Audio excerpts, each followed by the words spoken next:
আজকের মিনি ব্লগটা শুধুমাত্র কিছু মানুষের উদ্দেশ্যে করা। কিছু মানুষ আছে যাদের আমি ভীষণভাবেই বুঝতে পারছি যে তাদের না আমার ভিডিও করা দেখে ভীষণ অসুবিধা হচ্ছে। আমি এটা বুঝতে পারছি না তোমাদের কেন আমার ভিডিও করা নিয়ে অসুবিধা হচ্ছে। আমি আমার পরিবারের সাপোর্ট নিয়ে, হাজব্যান্ডের সাপোর্ট পেয়ে তারপরেই কিন্তু ভিডিও করি। এতে তোমাদের তো কোনো সমস্যা হওয়ার কথা না। আর হ্যাঁ, তোমরাও যদি ভিডিও করতে চাও অবশ্যই করো, আর এতে করে যদি আমার কোনো হেল্পের প্রয়োজন হয় আমি কিন্তু অবশ্যই করবো, আমি যতটুকু জানি। আরেকটা কথা, আমাদের বাড়িতে সবাই কিন্তু সোশ্যাল মিডিয়া সম্পর্কে এত কিছু বোঝে না, কারণ বাড়িতে তো বয়স্ক মানুষও আছে, আর তাদেরকে যে জিনিসটা বোঝানো হয় তারা কিন্তু সেই জিনিসটাই বোঝে।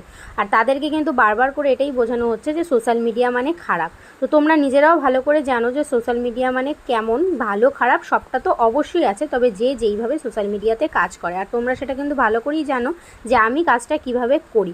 তো প্লিজ তাদেরকে বারবার ভুল বুঝিও না, কারণ যেই মানুষগুলো আগে আমাকে এত ভালো মতো সাপোর্ট করতো এখন তারাই লোকের কথা শুনে আমাকে কিন্তু নানান কিছুই বলে, আর যে জিনিসটা আমার একদম ভালো লাগে না।